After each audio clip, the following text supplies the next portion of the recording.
sacrifice a little bit staying on the island, but I think you get a lot as well. Nothing feels better than like leaving and going out and exploring the world, and then nothing feels better than coming home. Totally. And home like is definitely where the heart is for us islanders. Like I grew up here, spent some time in the Gulf Islands and in Vancouver, so I've been like most of my life sort of tethered to the Pacific Northwest, and it inspires a lot of creativity because just the beauty that you're surrounded with, and you take it for granted. Like how many times have you gone on tour and you forget like most, especially North America, looks nothing like this. Yeah. Like coming to the ocean and the mountain, you know, and that like fog that kind of settles in from the Pacific Northwest, and it's beautiful, and it inspires so much creativity. But it's also great to like go out and see the world. Yeah. So if you have to call a place home, in you know, what a treat to live here. I think that Victoria has suffered a bit in terms of places for musicians to congregate and be able to share what they do on a couple of, like, it'd be nice to see a few different sizes of that offered too, whether you're starting out or whether you're a handful of years in, or etc. I would love to see more women in music, and I think that just comes from living, breathing music scene expanding and becoming more diverse. And then just, it would be nice to see some more industry happening here too, just so that there's more opportunities for the artists that stay on the island to have a leg up to help them expand off of the island. Streaming wise, physically, touring, etc., etc. Growing up here, I couldn't wait to get as far away from Victoria as possible. I thought this place was like, and in the 90s, I'm 40 now, so I've got like a little bit of the pre-internet world, and then like the sort of like the boom of like social media and like the landscape now, and how that's all fed into like in parallel with like real estate becoming untenable for a lot of people, and I mean musicians too have to like pay rent, and it's getting harder and harder to like live in really high cost of living places like Victoria. It was sort of a low-key secret for a long time, but with that you also had this like sleepy nightlife and like not a lot of places to go, like you said, or congregate.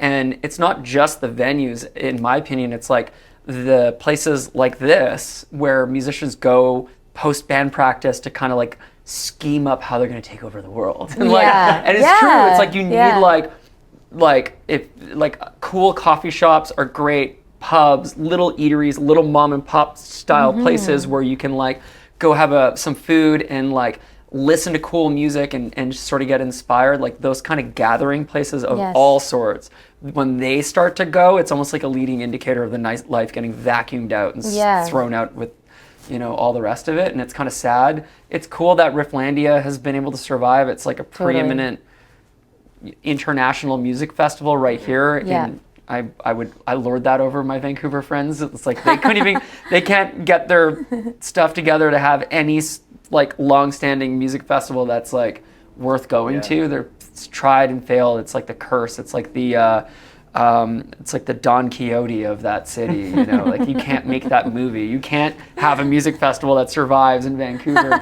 Yet we've had Rifflandia for all these years, and it's just growing and growing. And hopefully that's like a positive sort of, you know, maybe some kids are going to see like a band or an artist that would have never have come to Victoria, and they're like inspired to start their own band because they saw, you know, Killer Mike rip up the, you know, the park stage. The other cool thing about Rifflandia is that they do offer slots to local bands. And I think that that's really awesome as well. So you can go there and you can see those big acts, you can start a band, and there is actually a chance that in whatever 4, 5, 6 years time, with some stamina and hard work, you can maybe play at that festival too. And I think that's really cool because it shows investment in the community. When I was younger, I was so frustrated that there wasn't a music scene for me here. I wanted to play a certain rock and roll, and like graduated high school, started going to UVic, dropped out fairly quickly, much to the chagrin of my parents. But I said, I'm going to go to Vancouver. That's where the scene is. And it felt like I was moving to Manhattan compared to Victoria.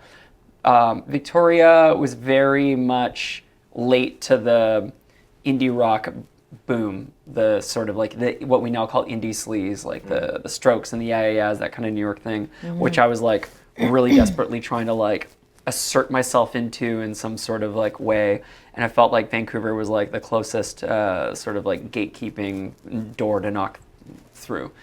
And I did that for many, many years, and I ended up getting burnt out, and I got really disillusioned with music altogether, and I quit. And then in a roundabout way, I ended up moving back to Victoria, and it was like, whoa, this is so grown up. Like little cute Victoria is now like a teenager and is rebelling against that newlywed, nearly dead, dusty, sleepy, very sporty. And like if you're into sports, I feel like Victoria was like a real solid place for you. But if you wanted to, and certain types of the arts were like really, there was like a community there. But for like indie rock, I just felt it was lacking. Then I come back, and it was like totally changed.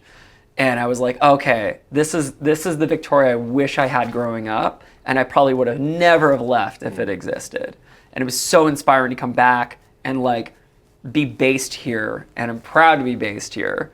And I don't think I'll ever leave here. As much as I kind of fantasize about like living in different parts of the world, it would be great to have like a home here, a place here that was like my home base that I can kind of reset to, because it feels so good coming back to Victoria. Yeah. And who knows what the next 5 to 10 years, I feel like there's like another phase of growth that we're sort of like painfully going through with housing and like all that construction downtown. And who knows how that's going to change culture and the arts and the scene, as it were. Hopefully it'll improve, and it'll give, with a population boom, it'll give artists more opportunities to play. Maybe someone will start up a cool DIY venue. Maybe an all ages venue will open up. Maybe. Yeah. But right now, it feels I would be making a lateral move to Vancouver and paying way more to live there. True. And I'd be just sad and depressed because I associate so much pain and suffering in my 20s there and struggle. And it's like, it's good to go back to Vancouver, but it's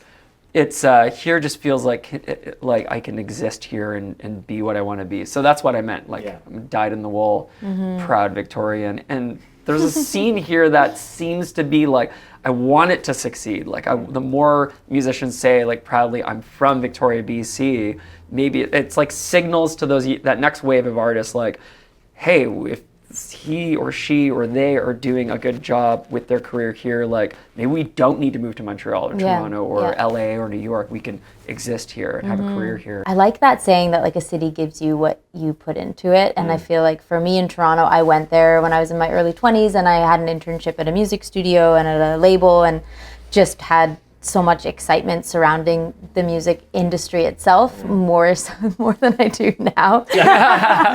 But you know, at the time, I made some good connections, and we've recorded a good chunk of an album there, and we've got some really great friends and supports there, and I've just had some wonderful music moments in Toronto that tempt me to be there permanently. Naively, though, I know that if I had made that my home, I would be facing the same struggles that we face as a musician, especially as an indie musician anywhere, right? Just with like 6 months of winter thrown in. And ice storms and who knows, right? Yeah. The greasy jungle of a metropolis also. Yeah, but there is also just so much more diversity there in general. Totally. And I do find that quite inspiring. And I love that you can walk down the street and pass 3 venues with live shows that night and go and be inspired by other musicians more easily than you unfortunately can in Victoria. Totally just a smaller pond. As much as I'm like planting my flag and like, everybody move here, it's great. It's like, it still has so much room to grow and improve. And I would love that for Victoria. For like, and I mean, this is such a deeper, maybe more like political city planning type tangent, but like there was that big report that someone published about like the live music scene in Victoria. 90% of that PDF document should have been about housing, because as soon as you remove that as like a viable, like, you know, thing for artists to like just like at Montreal, you can still rent an apartment for like relatively cheap, and you go back there. I mixed my last album, 2 albums in Montreal, and just talking to like musicians and producers and stuff, there's like, wait, how much do you pay for rent? And like, oh, there's still you know, they fantasize about the old days of like the loft party scene and like the early aughts, and the Montreal scene was like just massive back then, but it's still pretty decent now. And it's a lot of it has to do with like musicians aren't pressured to like work 3 jobs in addition to being a musician just to pay rent and survive, you know? Yes, there's like the double-edged sword of being in a bigger city where there's lots of live music to get inspired from. I would just love to see, if you can't change the housing situation here, then at least up the nightlife, like warrant that, you know, like. But it's true, eh? Like, oh man, we're getting really into like just the minutia of it, but and I only have my theories about how to like fix, you know, an artist scene. But it's true, like, you know, more people come here, and the gentrification increases, and the prices of things, just living, increases. Let alone owning a house or whatever. But then everyone, the art scene and artists and the starving artist is very romanticized too, but that's the first thing to go. And then after that, a city turns into a concrete jungle. It's Vegas. We're literally a tourist trap for people from out of town to spend their money. And they don't want indie rock. They don't want some burgeoning, nascent underground scene. That's for the locals. We'll get back to the episode in just a moment. But before that, if you're on YouTube, click like, subscribe, and hit the bell. A little goes a long way. If you're on Optic TV, check us out on YouTube. It's Island Sound and Story. It's so important for like any city, big or small, for the wealthy or for the poor, to have a spaces like we were talking about earlier, where like you can throw without any like crazy red tape and legal hurdles, like get a temporary liquor license, throw a very responsible and safe place for like bands to play, or like have events, like event spaces on a grassroots level, like even an underground level. That I would like to see more of here, more than anything. Just like a watering hole. A watering hole, or like every scene that I romanticize about, like if you read about like the early 2000s in Montreal or even in New York City, a lot of those like crazy parties and like weeklies were thrown in warehouse spaces like on the outskirts of the city. There's like a few areas of Victoria that haven't been hit with gentrification yet that are just like industrial, like 2-story buildings. Kind of here. This kind of area, or like where Rock Bay is, you know, like someone were to just throw a cool little warehouse party of like 100, 150, 200 people, and it would be packed, and you could get like those cool like 3 or 4 band bills and like a DJ, and it's like covers, like it's not about making money at all. It's just about having a place for people to like let their hair down and cut some rug. You know, build community too. Build community, and then you cross pollinate. Like, how many times I've heard Miina or Carmana, and I've never even met you. Like, where would our paths cross if it weren't for like mutual friends hosting a dinner party? Like in the strong, healthy, vibrant music scene, we would cross paths way long ago at other friends' shows, because they would be happening all the time.